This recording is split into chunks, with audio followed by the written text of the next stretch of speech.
C'est qui vient de signer un appartement aujourd'hui? C'est nous! Ça nous fend le cœur. On a été très pressés sur le fait de signer. Salut! C'est un tout petit trajet maintenant. Ça y est! Sincèrement, aucun regret. Hello! Bon, ça vous dit, on se fait un petit matcha et puis on vient se rasseoir ici et je vous explique tout? C'est parti!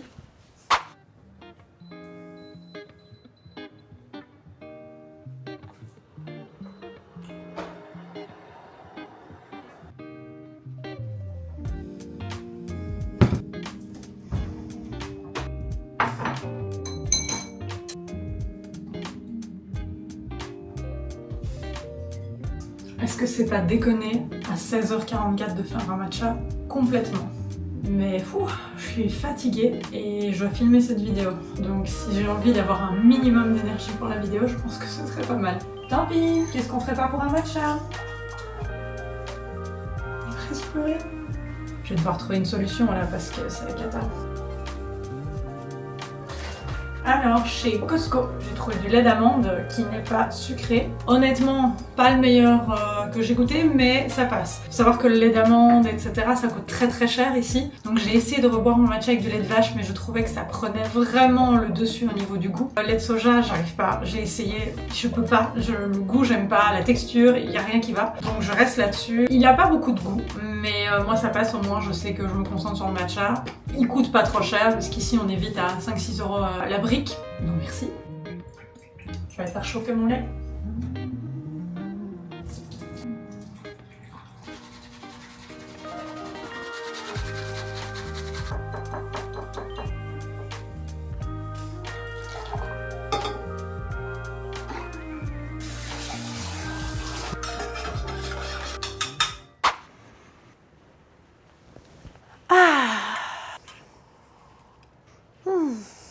Comme je vous l'avais dit dans une précédente vidéo, peut-être, ou peut-être pas en fait, vous vous demandiez ce qu'était ce nouveau décor. Comme si j'avais un décor de base. Anyway, eh bien ça fait maintenant tout pile un mois que nous avons emménagé dans notre nouveau chez nous à Taipei. Donc je vous laisse maintenant avec les images de notre déménagement dans notre appartement. Alors, ce qui devait être notre chez nous pendant un mois s'avère être complètement différent. Ça fait 7 jours tout pile que nous sommes arrivés à Taïwan et nous quittons déjà l'appartement. On n'aurait jamais cru ça possible, mais au final on a tellement rapidement trouvé un autre appartement qu'on a beaucoup hésité entre le fait de rester ici et de déménager plus tard dans l'autre, mais ça n'a aucun sens. Premièrement parce qu'on paye les deux en même temps, et deuxièmement parce que l'autre est beaucoup plus spacieux. On en a marre de laisser Kramik ici, dans cette toute petite pièce, pendant que nous on part toute la journée faire des démarches administratives, etc. Donc on s'est dit bah tant pis, on va perdre de l'argent ici. Ça nous fend le cœur, mais on n'a pas le choix. On a été très pressés sur le fait de signer. La propriétaire de l'appartement qu'on a choisi voulait absolument démarrer le bail le plus vite possible. Donc on s'est dit soit on passe à côté de cette chance et on reste ici et on verra ce qu'on trouvera d'autre, soit on saisit notre coup de cœur et tant pis, le bail commence en même temps que notre Airbnb. Bah voilà, on a choisi de faire ça. Donc on est hyper heureux de partir, mais en même temps ça nous ennuie vachement qu'après 7 jours on est à refaire nos valises. Là je viens de nettoyer l'appartement de fond en comble pour déranger le moins possible. La femme qui nous a loué l'Airbnb, elle a déjà été super sympa d'accepter Kramik. Donc voilà, on est juste super content d'aller dans l'autre appart. Ce sera tellement mieux pour Kramik, ce sera tellement mieux pour nous aussi. Mais donc on dit déjà au revoir à ce petit Airbnb. Il était vraiment pratique, pas grand chose à lui reprocher sincèrement, si ce n'est qu'il était petit, mais ça on savait. Limite on s'attendait à avoir ce genre de logement sur le long terme, heureusement c'est pas le cas. Et on lui rend limite plus propre qu'elle nous l'a donné, mais ça c'est habituel chez nous. On est parti pour notre nouvelle vie, dans notre nouveau chez nous. Il y en a une qui n'est pas très à l'aise. Bombastic side eye.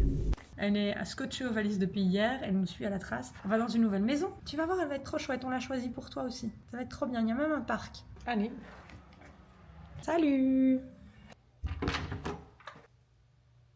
Et c'est reparti! Nous voilà de nouveau sur le trottoir avec toutes nos affaires. C'est un tout petit trajet maintenant, Kramik, tout petit.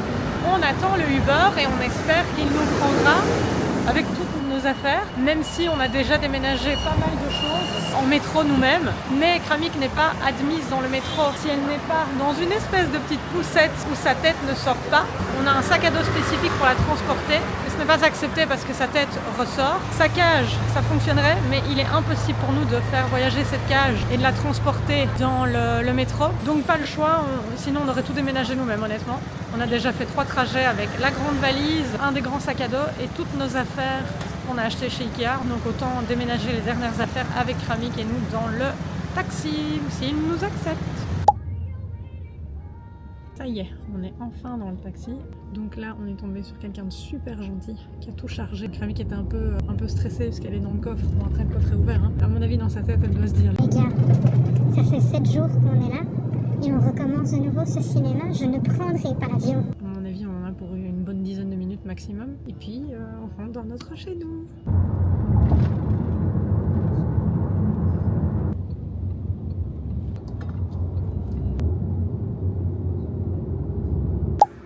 Ça y est! Et donc là maintenant, Kramik a déjà découvert sa maison, elle est rentrée, elle a été reniflée dans toutes les pièces. Visiblement, elle a l'air très contente. Et puis nous surtout, de la voir là, on se dit waouh, en fait clairement c'était ce qu'il fallait. Elle a l'air toute petite, alors que c'est pas un immense appartement non plus. Depuis le début de ce trajet, depuis la Belgique jusqu'ici, ce chien est incroyable. Et on la remercie tous les jours d'être aussi patiente avec tout ce qu'on fait. Parce que là vraiment, elle nous a vu faire les valises, elle a dû monter dans un taxi, elle a couru ici. Et voilà, franchement on est trop contents. Là il faut qu'on range tout ça. C'est fou parce que comme on démarre de zéro, on achète le strict minimum. On a acheté vraiment 2 grandes assiettes, 2 petites assiettes, 2 bols, ce qui fait que donc on a vraiment très peu d'affaires et c'est assez cool par rapport à ce qu'on avait avant. Donc voilà, on range, on lance les machines et on profite d'être ici.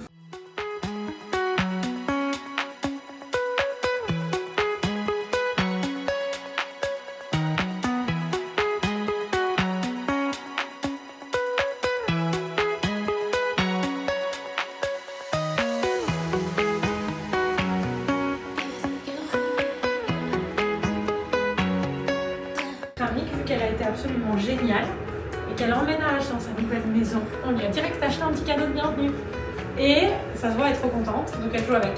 Attrape! Oui! Tire! Tire! Ah, tu pouvais pas faire de l'autre côté, on n'avait pas la place.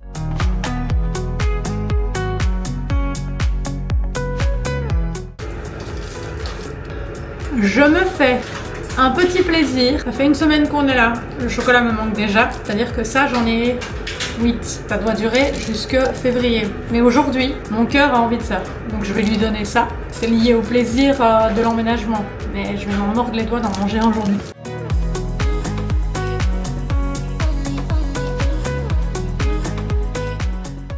Comme je l'avais dit, nous avions loué un Airbnb pour notre premier mois à Taipei en vue de chercher un autre appartement. Tout le monde nous avait bien déconseillé de louer un appartement depuis la Belgique. En effet, à Taïwan, il y a quand même pas mal de problèmes d'humidité, d'air conditionné qui ne fonctionne pas forcément bien, etc.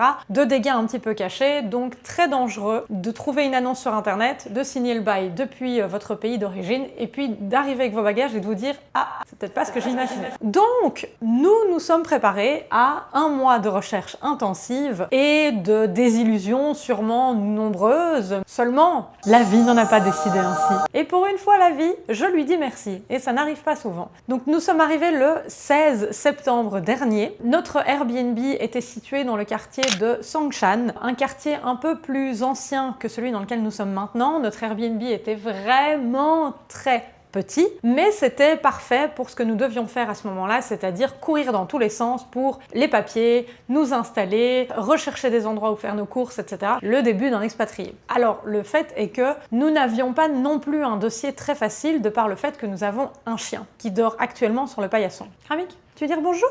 Oh, ma poupée! Coucou, c'est moi! Help me! Je peux pas venir dans le canapé, donc je profite que ma maman me mette dans le canapé, mais...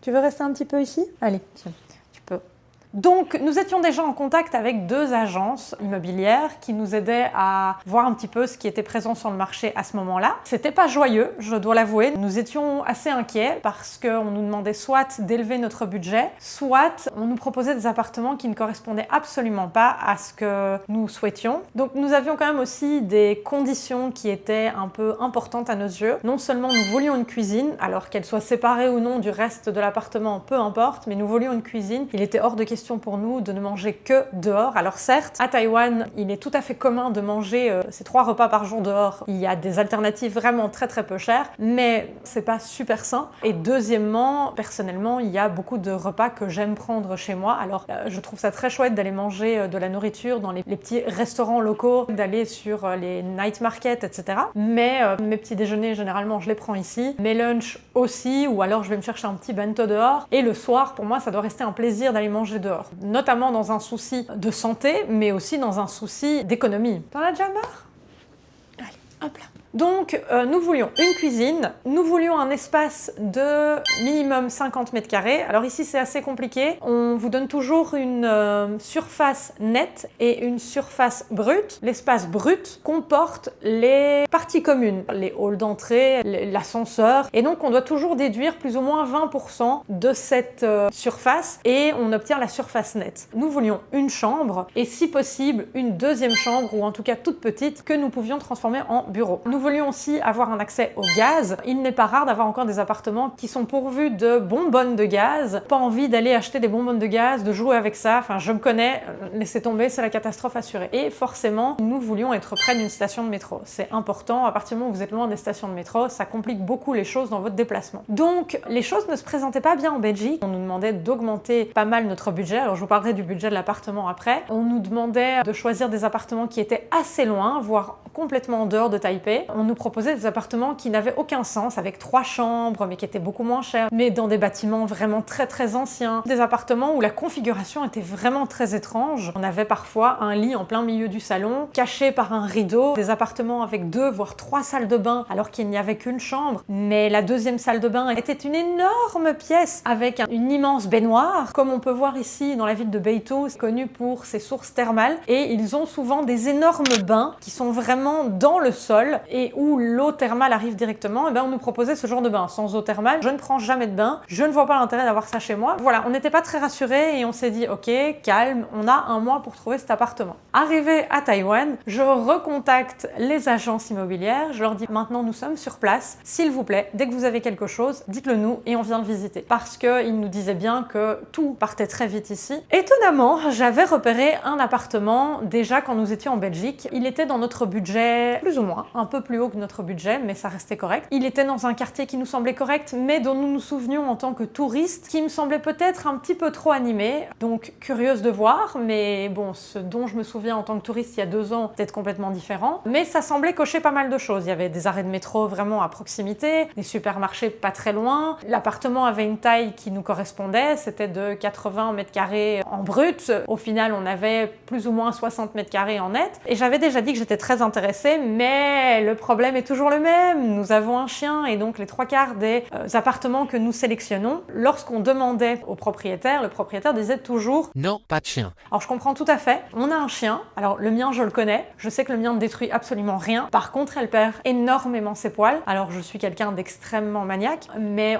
rien n'y fait. Avoir un animal, pour ceux qui en ont, ça fait que forcément il y a des poils qui se mettent un petit peu partout et c'est impossible de tout ravoir. Par contre je comprends qu'un propriétaire ne soit pas très à l'aise avec ça. Beaucoup nous refusaient et donc on savait que ça allait être une catastrophe. Et donc ce 16 septembre, dès notre arrivée à Taïwan, j'ai recontacté ces 2 agences et l'une d'entre elles m'a dit « Est-ce que vous voulez visiter ce bien demain? Pourquoi pas? Let's go !» On s'est dit bon, est-ce que vraiment on se lance tout de suite là-dedans alors qu'on est déjà fatigué, qu'on a un décalage horaire et qu'on a beaucoup de choses à faire, mais ok, sautons sur l'occasion, faisons-nous une idée de ce que c'est de faire une visite ici, de voir un petit peu comment ça se passe avec l'agent, ça nous permettra aussi de découvrir un quartier. Donc le 17 à 10h du matin, nous voilà partis Lee, direction le quartier de Zhongzheng. Alors dans le quartier de Zhongzheng, il y a un quartier qui s'appelle Ximending, très touristique. Beaucoup de gens s'y rendent le soir, parce qu'il est très animé dans l'après-midi, mais surtout en soirée, avec plein de petits restaurants, plein d'endroits où acheter, plein de souvenirs de touristes. C'est vraiment l'endroit parfait. On y avait été avec Mathieu en 2023, on avait adoré l'endroit.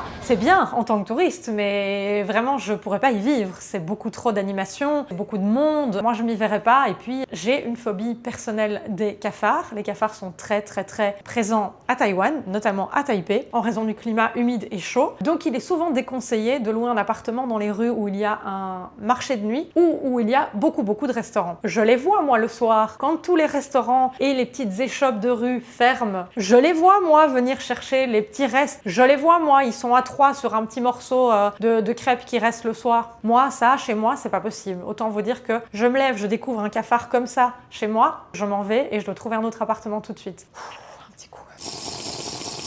Mais en fait, l'appartement ne se situe absolument pas dans Ximending. Le quartier de Ximending est vraiment à 5 minutes à pied d'ici, mais nous sommes dans une toute autre partie qui est un peu plus business, donc il y a pas mal de gens qui viennent travailler ici. On voit qu'il y a beaucoup de commerces qui ouvrent pendant l'heure du midi pour distribuer des bento, etc. Ce qui est vraiment chouette d'ailleurs. Pour 3-4 €, vous pouvez manger un super bento avec vos protéines, votre riz et vos légumes. Un bonheur. Mais donc on est arrivé devant ce bâtiment et on s'est dit, ok, pourquoi pas, compliqué, on vient de débarquer dans le pays, donc aucune notion de est-ce que c'est un chouette quartier, est-ce qu'il y a des choses à faire, etc. Quand nous sommes montés avec l'agent, déjà nous avons eu un gros choc. C'est un immeuble qui est très neuf, il vient d'être construit, mais quand nous sommes rentrés, waouh, l'entrée est absolument incroyable. Ça fait immeuble de luxe. Or, j'ai pas les moyens de me payer un appartement de luxe. Il y a une salle de gym, il y a une salle de coworking, il y a un étage tout en haut qui est à votre disposition pour accueillir des amis ou aller vous poser pour boire un verre. Il y a même une cuisine, vous pouvez cuisiner avec vos amis, votre famille là-dedans. Il y a une énorme terrasse. Pourtant, le budget est encore correct. Ok, toujours un peu plus que ce qu'on avait imaginé, mais ça va. Et puis, on est arrivé dans l'appartement. Et là, on s'est dit, oh my god, c'est exactement tout ce dont j'aurais personnellement rêvé. Je me souviens toujours me dire, ok, cet appartement-là, je peux pas me le payer, c'est pas possible, il y a un truc qui va pas. Il est neuf. C'est en fait une dame d'une 50aine d'années qui a acheté cet appartement pour ses parents plus tard. J'ai vu cet appartement, j'ai regardé Mathieu, j'ai vu que dans son regard, il s'est dit, comment c'est possible? Je vous passe les détails, mais personnellement, moi, j'ai senti que c'était celui-là. Et là, je me suis dit, ok, il y a 2 cas de figure. Soit on se dit, on ne se précipite pas, on vient de débarquer, on ne connaît pas Taipei, on se précipite peut-être un peu trop, donc calme, on laisse passer cette chance, on verra dans 2-3 jours, 4 jours, 5 jours, en visitant d'autres appartements, puisqu'on avait déjà des réponses pour d'autres appartements avec une autre agence, mais où déjà sur les photos, le coup de cœur n'était pas là, c'était beaucoup moins récent, le quartier n'était pas forcément ce que nous voulions, c'était plus éloigné des stations de métro, etc. Soit on se calme, et on se rend compte qu'on va un peu trop vite, et on prend le risque que celui-ci nous passe sous le nez, mais c'est une des seules à avoir accepté notre chien pour l'instant. Soit on prend le risque et on y va et on fonce, mais de nouveau tout en nous disant on n'a vu qu'un appartement, un seul. On ne sait pas du tout ce qu'on peut avoir pour le même prix, pour un prix moins cher, pour un prix plus élevé. Donc en fait on s'est dit ok, il y a trop d'infos dans notre cerveau là. Donc on a été se poser dans un 7-Eleven et on a tout analysé. Pourquoi est-ce que ce serait négatif de le prendre tout de suite? Et en fait on s'est rendu compte que la seule chose c'est qu'on ne sait pas ce qu'on peut avoir d'autre, mais les annonces on les a déjà bien épluchées depuis plus de 3 semaines. Et on voit bien que dans le même budget, on n'a pas forcément mieux, mais on peut avoir moins bien aussi. Et puis on s'est dit en fait à un moment, parfois les coups de cœur ça existe. Si on peut se le permettre, pourquoi ne pas y aller? Alors on savait via un ami que nous avons ici qu'il était possible de négocier le loyer. Ici c'est pas quelque chose de négatif. Surtout que nous on était prêts à signer pour 2 ans. Il y a moyen de négocier pas mal et vous devez vraiment pas hésiter à le faire si vous êtes ici à Taipei. Donc pour tout vous dire, cet appartement était à 58 300 NTD. Ce qui signifie 1630 €. C'est énorme, hein, attention, hein, vous allez être très étonnés. Je pense qu'il n'y a pas énormément de vidéos sur YouTube qui vous expliquent un petit peu ça, mais vraiment le marché de l'immobilier ici à Taipei est incroyablement haut. Alors visiblement dans les autres villes c'est complètement différent, mais waouh, c'est encore plus cher que dans la ville où nous étions avant, c'est-à-dire Bruxelles. Bref, nous y étions préparés, nous avons demandé de baisser le prix à 56 000 NTD, et je pense qu'au final on a vraiment été naïfs parce que nous étions tout fraîchement arrivés, et nous aurions dû demander beaucoup beaucoup plus. Par contre, ce qui à mon avis n'a pas été correct, c'est l'agence et c'est le jeu, malheureusement. Forcément, l'agence prend une partie et donc votre premier loyer que vous versez à la propriétaire, vous devez donner la moitié de ce loyer à l'agence. Donc plus votre loyer est haut, plus elle empoche une commission haute. Elle nous a dit qu'elle allait demander à réduire le prix, mais qu'un autre couple était déjà sur le coup. Après coup, je pense qu'elle nous a absolument menti pour nous faire peur. C'est la dure loi de ce marché et je n'approuve pas ces méthodes, mais voilà, je ne fais pas ce métier. Elle a dit, écoutez, je pense que pour 57 000, elle voudra bien, ce qui faisait une réduction de 1300 NTD. Je ne suis pas encore à l'aise avec le taux de change et je ne le serai probablement jamais, ce qui fait une réduction de 40 € seulement, malheureusement. Et nous avons pris rendez-vous directement le soir même pour aller signer la promesse de bail. Soulagement total, nous l'avons eu, nous avons signé le bail officiel une semaine plus tard, donc nous sommes restés dans l'Airbnb pendant encore une semaine, ce qui nous a permis d'aller faire des trajets chez Ikea pour commencer à meubler. Alors on a beaucoup de chance, et ça c'est souvent le cas à Taïwan, l'appartement est meublé. Donc nous n'avons pas dû acheter énormément de choses, mais plutôt des choses du quotidien comme la vaisselle, une table de salon, des objets pour rendre les choses plus confortables, mais rien d'important. Nous sommes très bien situés, au final nous sommes entre 3 stations de métro différentes, ce qui est un luxe absolu, ça veut dire que nous avons accès à 3 lignes différentes, on peut aller partout dans Taipei très facilement, et vraiment le métro est à 5 minutes à pied d'ici. Il y a pas mal de 7-Eleven, de Family Mart, un énorme Carrefour est à 20 minutes à pied d'ici, on a même un Decathlon, on a un autre supermarché PX Mart taïwanais à aussi 20 minutes à pied, donc on aime beaucoup le quartier, très honnêtement, on s'y sent vraiment bien. Mais voilà, le prix de ce loyer est encore quand même élevé, mais tout a été fait dans la précipitation, on le regrette pas du tout. Et puis, il faut toujours garder à l'esprit une chose, c'est que de nouveau, nous n'étions pas des candidats idéaux. Nous avons un chien. Et rien que pour ça, c'est très compliqué. Généralement, vous n'avez pas accès au logement comme celui-ci. Voilà, il était tout neuf, la décoration venait d'être faite, etc. La décoration au goût un petit peu douteux, on en parlera après. Donc, nous confier un logement neuf avec des meubles neufs, c'est prendre un risque, bien évidemment. Mais voilà, donc nous sommes ravis de l'avoir trouvé. Certes, il nous coûte 3 reins, mais ça fait partie des choses qu'on avait prévues dans notre budget. Je vais vous montrer l'appartement. Alors, j'ai dû allumer toutes les lumières. C'est que là, je filme et qu'il est 17h39, c'est-à-dire que là, le soleil est en train de se coucher.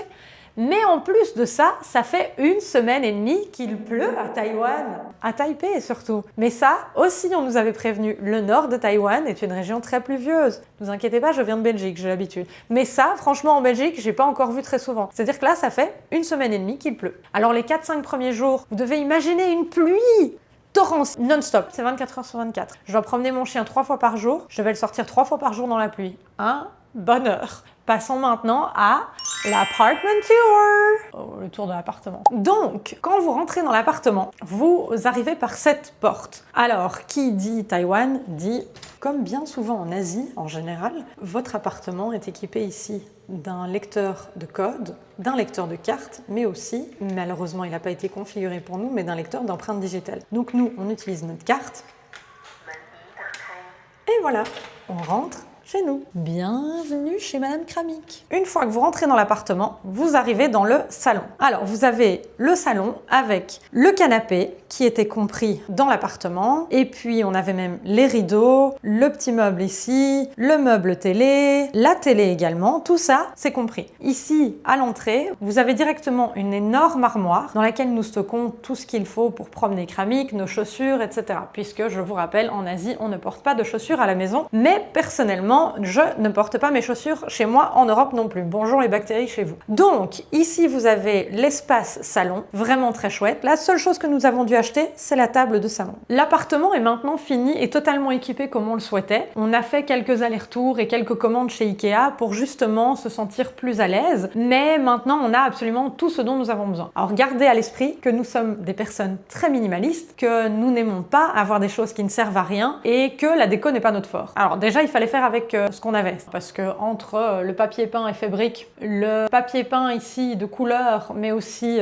très épais et avec un côté textile, mais aussi surtout l'effet faux marbre. N'oublions pas aussi la couleur verte ici et la magnifique fleur en miroir. Vous, ça vous choque et vous dites « Oh mon Dieu, je n'aurais jamais pu vivre ici ». Alors que nous, en fait, on ne le voit même plus. On s'en fout. Je ne remarque pas ce genre de choses. Moi, mon appart, il doit être propre, il doit être pratique, je dois m'y sentir bien. Le reste, je ne le vois pas. On revient dans cet espace salon qui est vraiment super chouette, hyper agréable, où, évidemment, on a fait un petit coin pour Kramik. On lui a acheté un espèce de coussin. C'est très commun ici. On l'a acheté chez Nitori, l'équivalent japonais de Ikea. Ils ont des coussins comme ça que vous pouvez mettre par terre pour que quand vous avez des gens à la maison, ils puissent s'asseoir dessus. Sauf que nous, on l'a pris pour notre chien, qui, les 3/4 du temps, dort là-bas.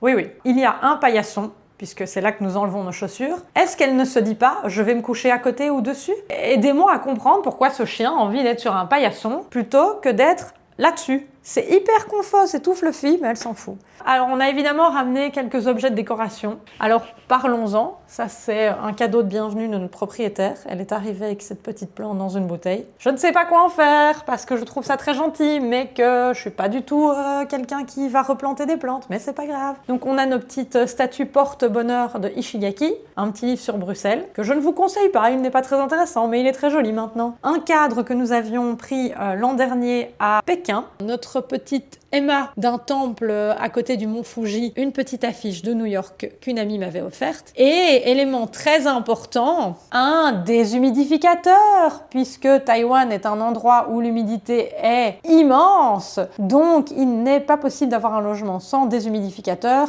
sinon vous risquez d'avoir des gros soucis, notamment dans les murs, mais aussi dans vos vêtements. Et sachez que celui-ci, et on en a un deuxième dans la chambre, ont été fournis par la propriétaire. Donc, il est toujours allumé, sauf que ça fait un bruit blanc constant, donc là pour la caméra je l'ai éteint. Il faut le vider plus ou moins tous les 2 jours. On continue de l'autre côté. Donc nous avons la porte d'entrée avec notre fameux placard et puis on passe à l'espace dîner. Nous avons notre table à manger. Tout ça de nouveau été fourni par la propriétaire. Donc on a la table avec les chaises. Ça c'est notre espace pour manger. On n'y travaille absolument plus jamais depuis qu'on a installé le bureau. Alors dans la déco on a aussi notre cadre du Japon qu'on avait pris avec. Et puis on a aussi nos noms ici qui avaient été écrits en kanji et en katakana à Nara. Ensuite on a une chance incroyable. On a énormément de rangements. Ici tout ça, c'est des rangements. Dites-vous que j'ai absolument presque aucune affaire dedans. Et là en dessous aussi, ce ne sont que des placards où on a rangé tout ce qui est linge de bain, linge de lit et les produits ménagers. On a tout rangé là-dedans. Là, il y a des tiroirs, etc. C'est vraiment génial. Même le micro-ondes qui était intégré, on a juste dû acheter une bouilloire, mais vraiment tout le reste était fourni avec l'appartement. Donc de nouveau, chance immense. On a vraiment l'espace de vie. Ensuite, on a le fameux couloir où, comme vous pouvez le voir, si vous êtes observateur, il y a la balle de Kramik. Mais madame n'a absolument pas envie de jouer maintenant puisque madame est trop fatiguée. On revient à notre couloir. Notre couloir mène au reste des pièces, le bureau, la salle de bain, la chambre et la cuisine. Le bureau, c'était en fait une petite chambre supplémentaire. Sauf que la propriétaire avait installé un lit, une place, et on lui a demandé de tout enlever parce qu'on savait qu'on allait installer un bureau. On a vraiment acheté un bureau, une chaise et un écran. Ah oui, on a aussi acheté ici le fameux petit meuble Ikea qui est souvent vu dans les cuisines, mais en fait parfait pour un bureau. Et puis n'oublions pas, le bureau nous permet aussi de stocker un élément important, l'énorme cage de Kramik. De nouveau, les appartements à Taïwan sont assez petits, donc généralement compliqué de stocker ce genre de choses. Honnêtement, ça prend la place d'un canapé, mais on peut pas s'en débarrasser. Un jour peut-être, nous devrons aller dans une autre destination où on devra absolument prendre un avion, donc il fallait bien la stocker. Et en fait, on s'est rendu compte que la petite Kramik, tous les soirs, quand on va dormir, elle rentre par là et qu'est-ce qu'elle fait? Elle va dormir dans sa petite cage. Donc, c'est son endroit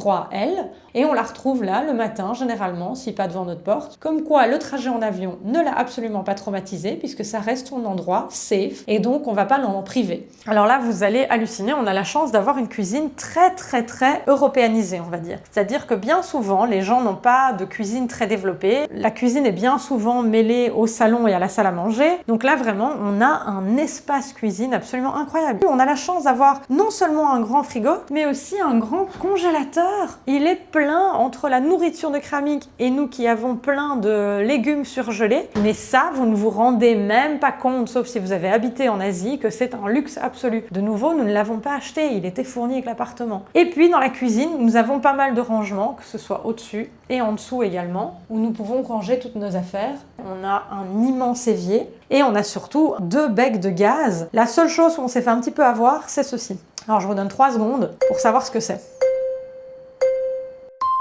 Parce que nous, quand on a vu ça, on s'est dit non mais c'est pas possible, le luxe intégral. On a même un lave-vaisselle. Pas du tout. Eh bien c'est soit un chauffe-assiette, soit une machine pour faire sécher votre vaisselle. Alors après, donc ici vous avez une sortie vers le petit balcon. En Asie, c'est très commun d'avoir un petit balcon sur lequel vous avez votre machine à laver. Généralement, les machines à laver ne sont pas à l'intérieur. Vous faites votre linge là, vous pouvez le pendre, etc. dehors. Donc ça, c'est notre petit balcon avec la machine à laver, de nouveau fournie. Et en fait, vous avez surtout un endroit pour mettre votre linge avec l'élément de tout appartement asiatique, le petit truc pour mettre vos éléments un peu plus petits, les chaussettes, les sous-vêtements et tout, et les pendre. La salle de bain aussi est super cool, avec une douche. Ça, c'était une des conditions que j'ai oublié de préciser. On voulait absolument une douche séparée du reste de la salle de bain. Il est très commun en Asie d'avoir une douche juste à côté de votre toilette ou de votre lavabo, et donc quand vous prenez votre douche, tout est trempé. Alors ça, quand je suis en Airbnb pendant quelques semaines, je m'en fous. Mais par contre, à longueur d'année, devoir rentrer dans votre salle de bain et mettre les pieds dans l'eau pour aller faire votre petit pipi de la nuit, là, non, ça c'est pas possible. C'est quand même encore assez facile d'en trouver, mais vous seriez étonné du nombre d'appartements où, quand j'ai vu les photos, j'ai compris qu'en fait, la douche était clairement au-dessus de l'évier. Avec des toilettes japonaises, bien évidemment, que nous n'utilisons absolument pas comme ça devrait, mais c'est pas grave. Et puis, l'espace ici...